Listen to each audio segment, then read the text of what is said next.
여호와께서 그의 종 모세에게 명령하신 것을 모세는 여호수아에게 명령하였고 여호수아는 그대로 행하여 여호와께서 모세에게 명하신 모든 것을 하나도 행하지 아니한 것이 없었더라. 하나님의 말씀입니다. 하나님께 감사합니다. 지난주에는 예루살렘 왕 아도니세덱을 중심으로 하여서 다섯 왕이 이스라엘과 전투하는 장면을 살폈습니다. 기브온이 이스라엘과 합친한 것 때문에 다섯 왕은 동맹을 맺어서 기브온을 치려고 했죠. 기브온 사람들은 이스라엘에게 도움을 구하고 이스라엘은 그들을 구하기 위해 다섯 왕들과 맞섰습니다. 여호수아는 군사들과 함께 밤새 올라가 기습작전을 펼쳤습니다. 그리고 하나님께서 이스라엘과 함께 하셨습니다. 놀라운 기적들을 통해서 직접 이스라엘을 위하여 싸우신다는 것을 나타내셨습니다.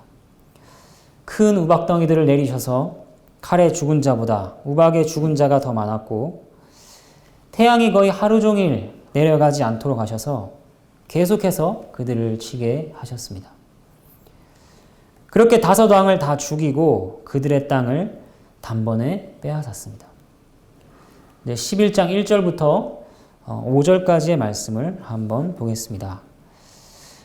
하솔 왕 야빈이 이 소식을 듣고 마돈 왕 요밥과 시므론 왕과 악삽 왕과 및 북쪽 산지와 긴네롯 남쪽 아라바와 평지와 서쪽 돌의 높은 곳에 있는 왕들과 동쪽과 서쪽의 가나안 족속과 아모리 족속과 헷 족속과 브리스 족속과 산지의 여부스 족속과 미스바 땅 헤르몬 산 아래 히위 족속에게 사람을 보내매 그들이 그 모든 군대를 거느리고 나왔으니 백성이 많아 해변에 수많은 모래 같고 말과 병거도 심히 많았으며 이 왕들이 모두 모여 나와서 이스라엘과 싸우려고 메론 물가에 함께 진쳤더라. 10장에서 이어지는 11장 1절부터 5절까지의 말씀은 이스라엘과 싸우려고 왕들이 모여서 진을 치고 있는 장면을 보여줍니다. 이 왕들의 중심이 되는 인물은 누구입니까? 하솔 왕 야빈이라는 자입니다. 남쪽 가나안 땅의 중심이 예루살렘 왕 아도니세덱이었다면 하솔 왕 야빈은 가나안 북쪽의 중심이었습니다. 하솔은 당시 가나안 북부에서 가장 큰 도시 국가였습니다. 그 세력이 막강했죠. 그리고 그곳 왕 야빈은 당시 가나안 땅에서 최고의 지도자이며 지략에 있어서도 매우 인정받는 인물이었습니다. 엄청난 국가에 대단한 왕이 앞장선 것이죠. 그가 왜 앞장섰는가? 소식을 들었기 때문입니다. 어떤 소식인가요? 앞의 10장에서 언급된 사건입니다. 우리가 알다시피 이스라엘이 전투에서 일방적으로 승리하고 가나안 남부 전 지역을 정복했다 하는 소식입니다. 이 소식은 가나안 북부의 중심이었던 하솔 왕 야빈을 자극했습니다. 그래서 야빈은 사람을 보내서 다른 여러 왕들과 다른 족속의 군대를 모읍니다. 본문을 보면 이 전쟁을 위해서 정말 다양한 지형 조건에 살고 있는 다양한 성읍들이 모였다는 것을 알려줍니다. 그리고 3절에 열거된 족속들을 보면 이 족속들은 신명기 7장에서 하나님께서 언급하신 족속들입니다. 어떤 족속들인가? 하나님께서 진멸하라고 명령하신 족속들인 것을 우리가 알 수 있습니다. 하나님께서는 그들을 불쌍히 여기지도 말라. 언약이나 혼인을 맺어서도 안 되며 반드시 진멸해야 할 대적들이라 이렇게 말씀하셨습니다. 그러니까 어떤 자비도 없이 그들을 쳐야 할 당위성을 이 구절에서 알려주고 있습니다. 성경은 이어서 그들의 전력에 대해서 이렇게 알려줍니다. 4절 말씀, 백성이 많아 해변에 수많은 모래 같고 말과 병거도 심히 많다. 그들은 이스라엘과 비교할 수 없이 많습니다. 군사의 숫자라고 하는 것은 전쟁의 승패를 가리는 데 있어 매우 중요한 요소죠. 혼자서 100명까지 감당할 수 있는 장수가 있다 하더라도 그는 101명 앞에서는 무너질 것입니다. 다수 앞에 장사가 없는 법이죠.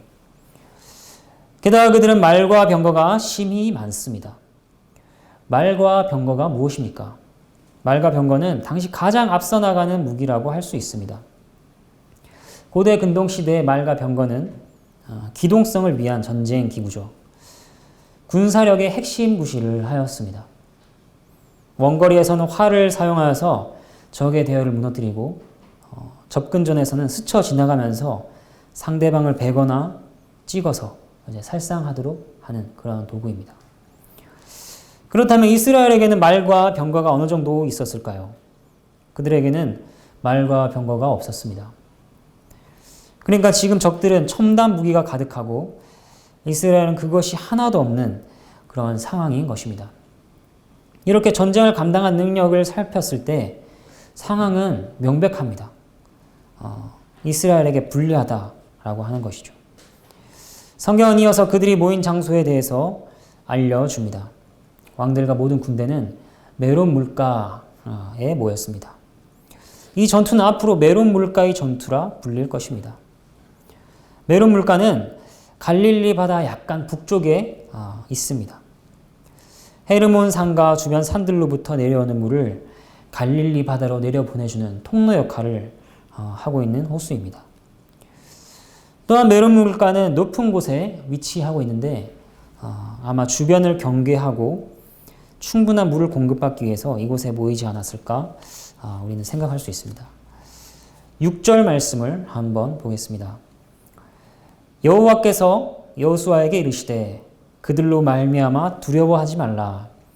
내일 이맘때에 내가 그들을 이스라엘 앞에 넘겨주어 몰살시키리니 너는 그들의 말 뒷발의 힘줄을 끊고 그들의 병거를 불사르라 하시니라.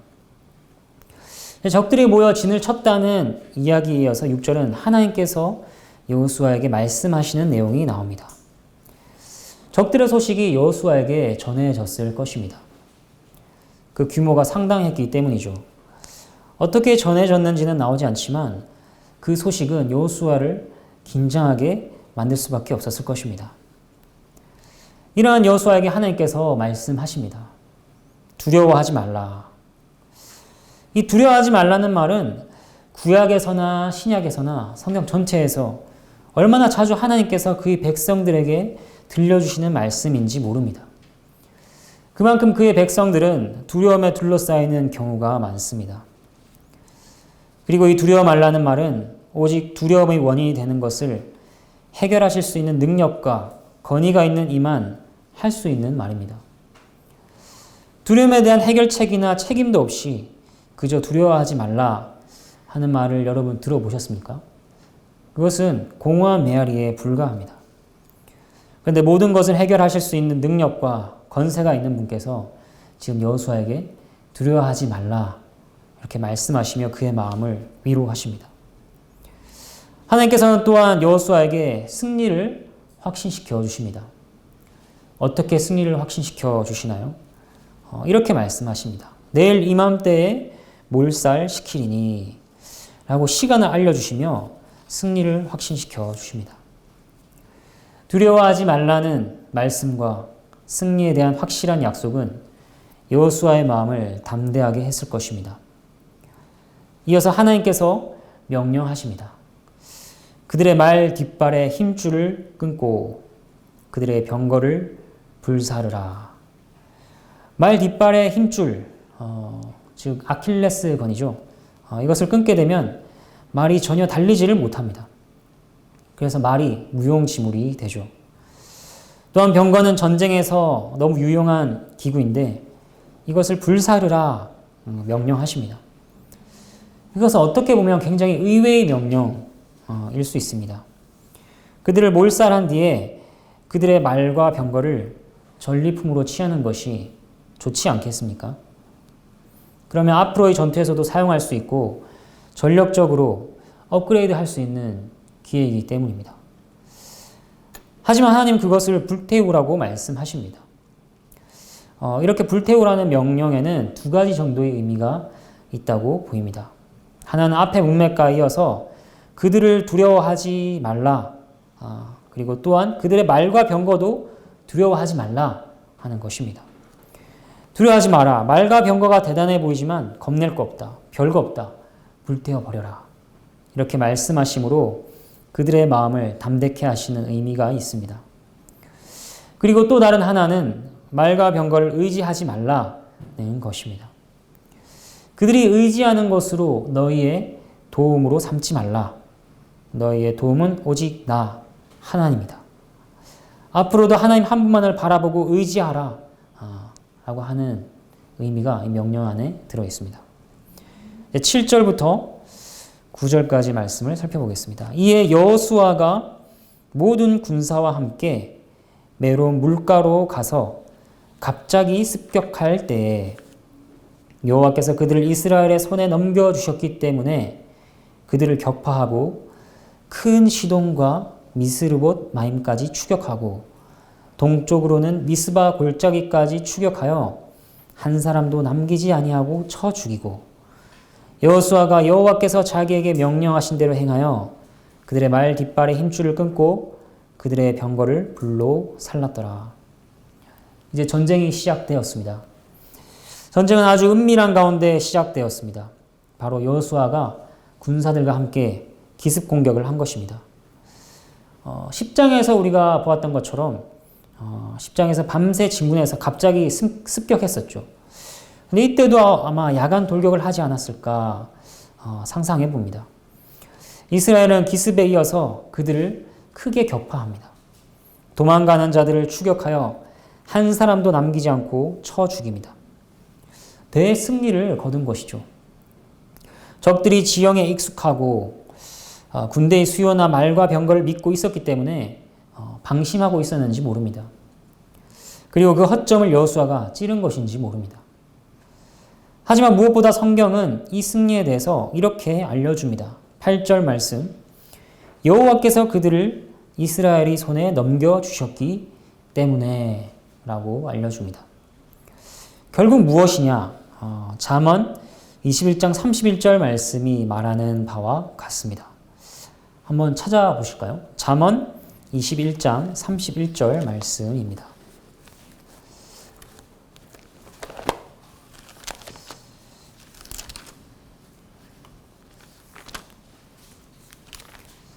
잠언 21장 31절 말씀 제가 읽겠습니다. 싸울 날을 위하여 마병을 예비하거니와 이김은 여호와께 있느니라. 승리하고 패배하는 것이 무엇에 달린 것입니까? 사람이 전쟁을 위하여 이렇게도 준비하고 저렇게도 시도합니다. 하지만 결국 승패의 주권은 하나님께 있다 하는 것입니다. 성경 여러 본문을 통해서 우리는 계속해서 반복하여서 이 사실을 배웁니다. 이제 여호수아는 하나님께서 넘겨주신 적들에게 하나님의 심판을 행합니다. 하나도 남김없이 쳐 죽입니다. 그분의 약속대로 그들을 몰살시키며 또 그분의 명령대로 지체하지 않고 말 뒷발의 힘줄을 끊고 그들의 병거를 불로 태웁니다.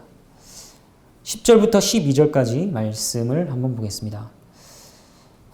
다시 여호수아 11장 10절로 돌아와서 12절까지의 말씀입니다.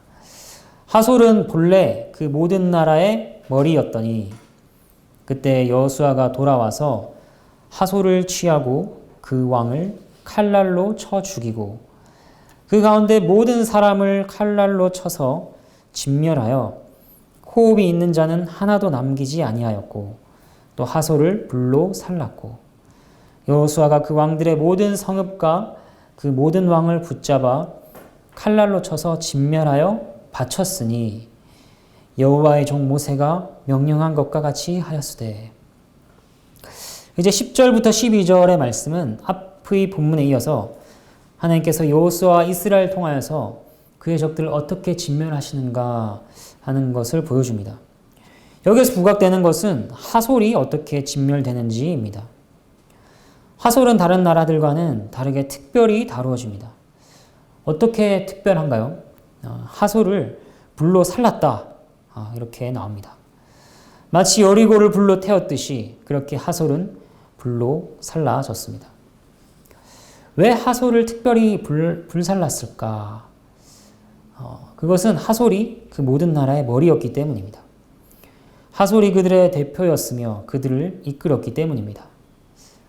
죄의 무게가 더 무거우면 심판의 무게도 더 무거운 법입니다. 그러나 그렇다고 해서 그를 따랐던 자들에게 책임이 없고 심판이 면해지는 것은 아니죠. 9절에서 여호와의 명령대로 여호수아가 행한 것처럼 12절에서 여호수아는 여호와의 종 모세의 명령대로 그들 모두를 진멸하여 하나님께 바쳤습니다. 이제 13절과 14절의 말씀입니다. 여호수아가 하솔만 불살랐고 산 위에 세운 성읍들은 이스라엘이 불사르지 아니하였으며 이 성읍들의 모든 재물과 가축은 이스라엘 자손들이 탈취하고 모든 사람은 칼날로 쳐서 멸하여 호흡이 있는 자는 하나도 남기지 아니하였으니 여기에서는 이제 이스라엘이 불사르지 않고 멸하지 않은 것들이 나옵니다. 그것들이 무엇입니까? 산 위에 세운 성읍들과 그들의 재물과 가축들입니다. 이것은 왜 남겨졌는가? 왜 진멸하지 않았는가? 탈취하기 위해 남겨졌습니다. 그런데 우리가 전쟁에서 빼앗고 탈취하는 것은 나쁜 일이 아닙니까? 역사에서 빼앗고 탈취하기 위해 전쟁을 일으키는 나라들이 후에 좋은 평가를 받는 법은 없습니다. 그런데 지금 이스라엘이 하고 있는 것이 그것과 다를 바가 무엇일까요? 그것은 바로 그들의 탈취가 그저 그들의 사적인 욕심과 뜻으로 이루어진 것이 아니라는 점입니다. 이것은 일찍이 하나님께서 모세를 통하여 약속하신 것입니다. 신명기 6장 10절부터 11절 말씀. 내 하나님 여호와께서 내 조상 아브라함과 이삭과 야곱을 향하여 내게 주리라 맹세하신 땅으로 너를 들어가게 하시고 내가 건축하지 아니한 크고 아름다운 성읍을 얻게 하시며 내가 채우지 아니한 아름다운 물건이 가득한 집을 얻게 하시며 내가 파지 아니한 우물을 차지하게 하시며 내가 심지 아니한 포도원과 감람나무를 차지하게 하사 내가 배불리 먹게 하실 때에 이 말씀에서 뭐라고 우리에게 알려주고 있습니까? 하나님께서 이스라엘에게 약속의 땅에서 그들이 짓지 않은 성, 집, 그들이 파지 않은 우물, 그들이 심지 않은 나무들의 열매들을 그들이 취하게 될 것이다. 약속하셨습니다. 그들의 탈취는 그러니까 하나님의 약속하신 바가 성취되고 있는 것입니다. 그리고 다른 한편으로 이것은 하나님의 명령이기도 했습니다. 신명기 20장 13절부터 14절까지의 말씀.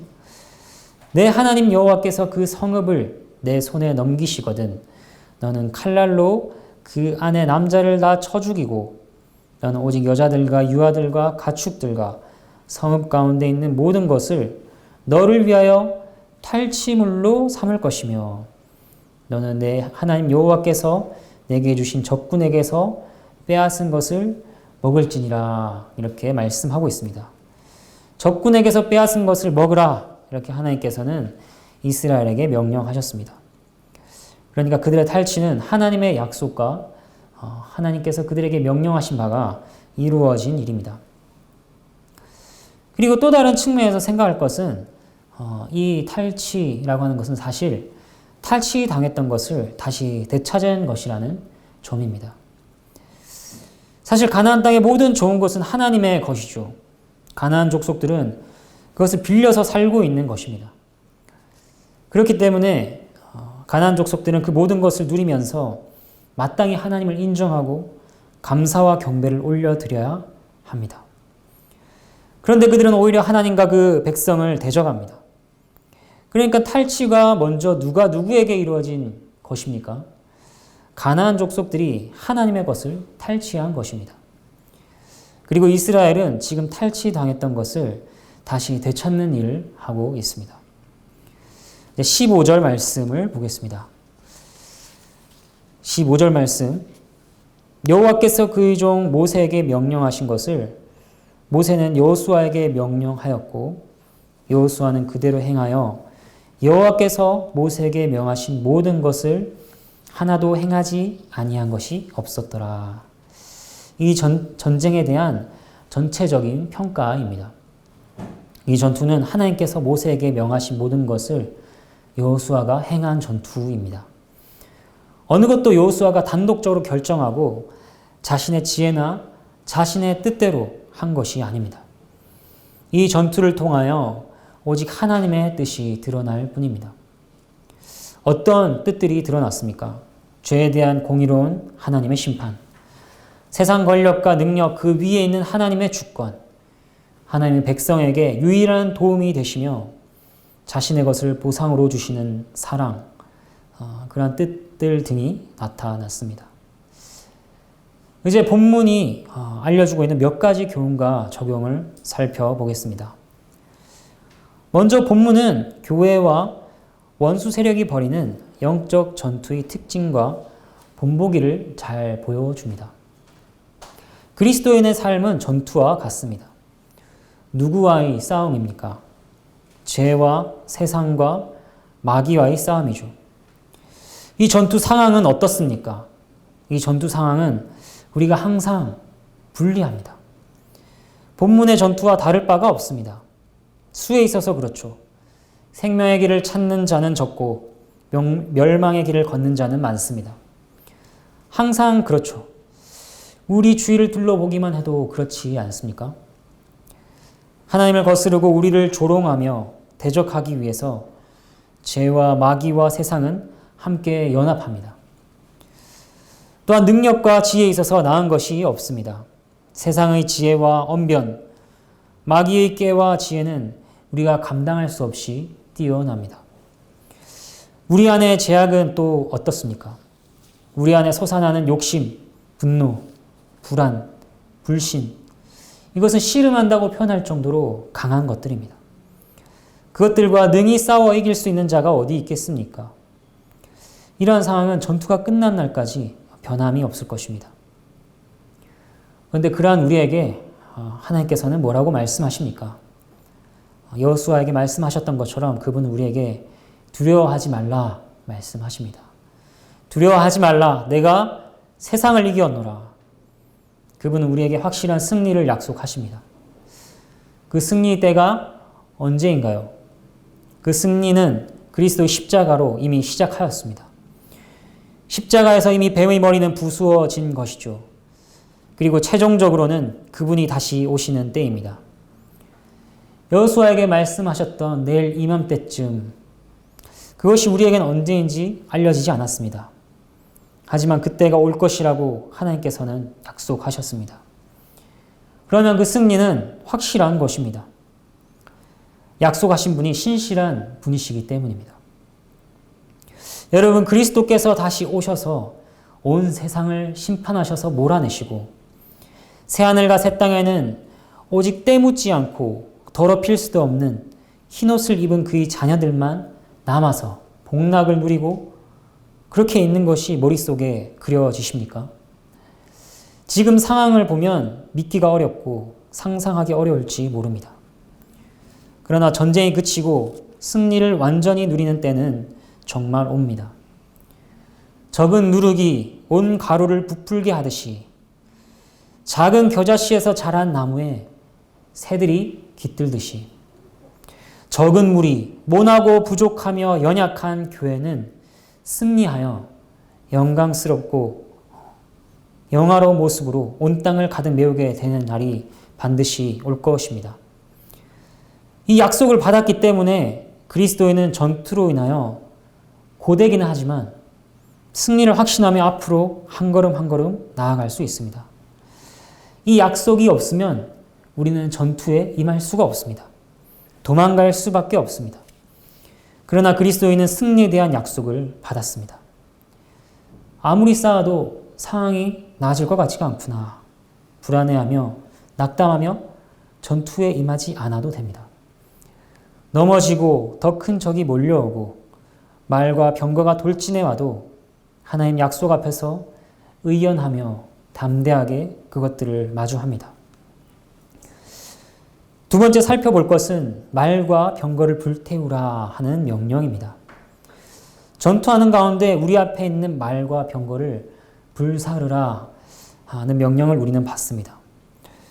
말과 병거가 의미하는 바가 무엇이었나요? 그것은 우리가 두려워하는 것입니다. 하나님께서 우리에게 물어보십니다. 무엇을 두려워하는가? 그것을 제거하고 오직 하나님만을 두려워하라. 몸은 죽여도 영혼은 능히 죽이지 못하는 것들을 두려워하지 말고 오직 몸과 영혼을 능히 지옥에 멸하실 수 있는 이를 두려워하라 말씀하십니다. 여러분이 두려워하는 것은 무엇입니까?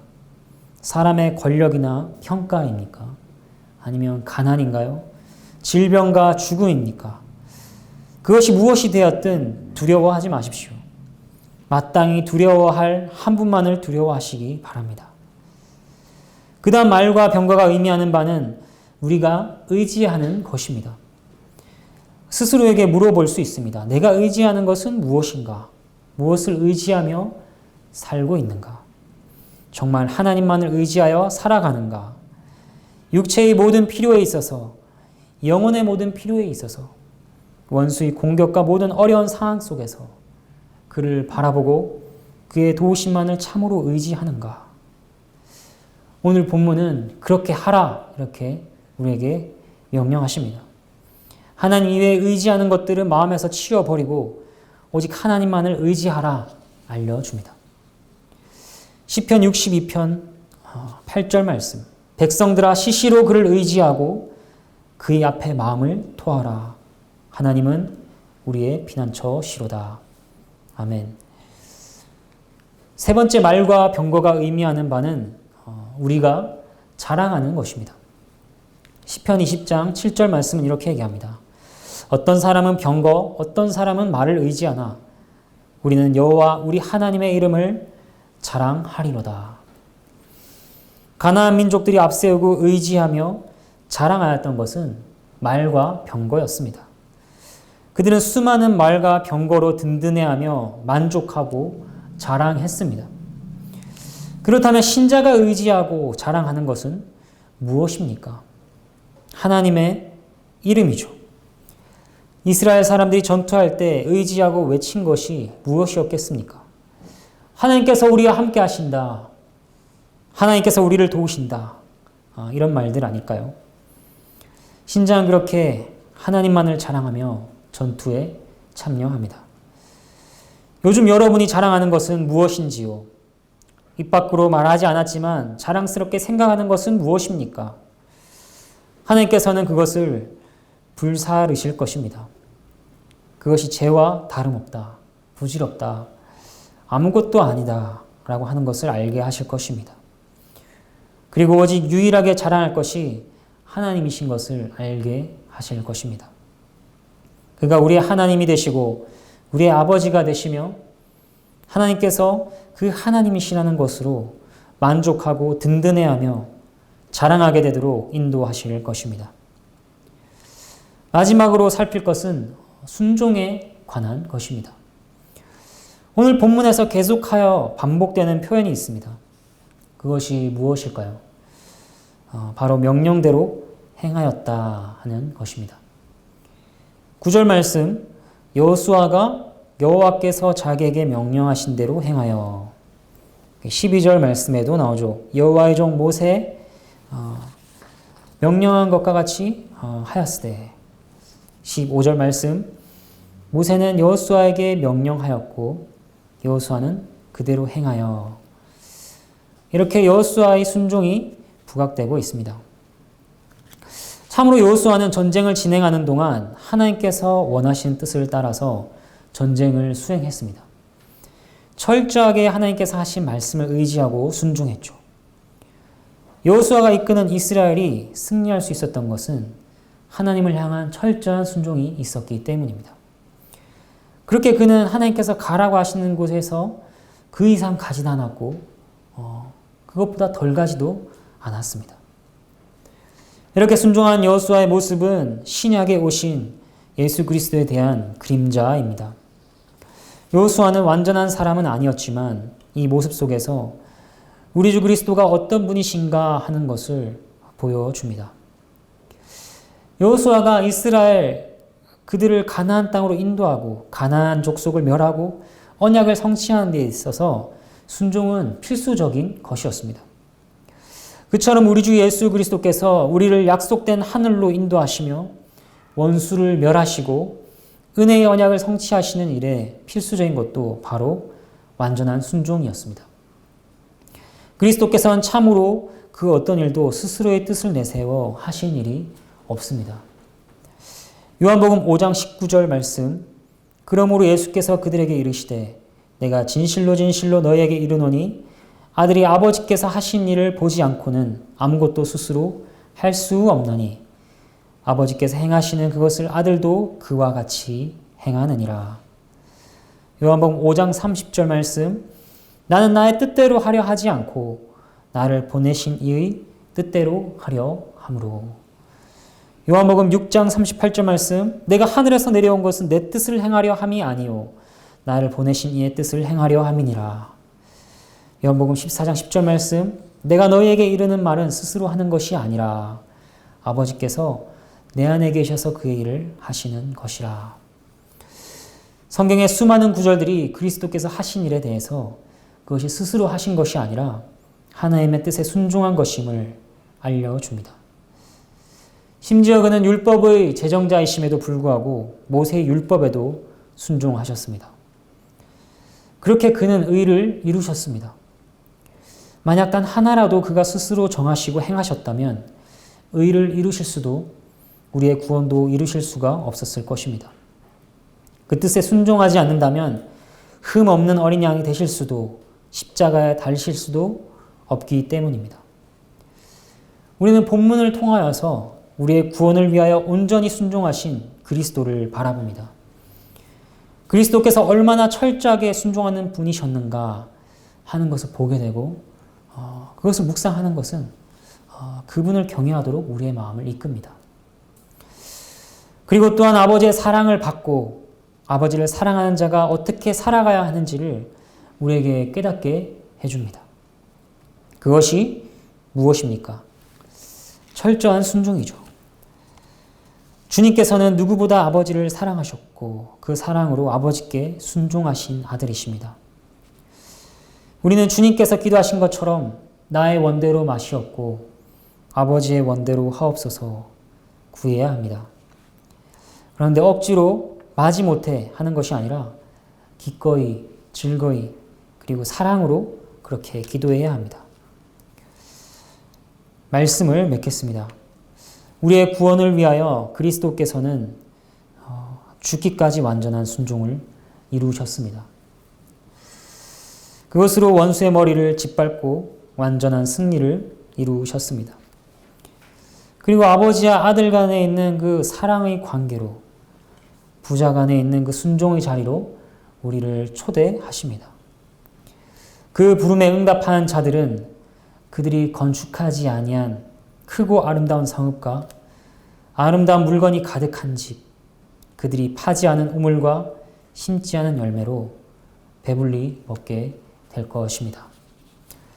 함께 찬양하도록 하겠습니다.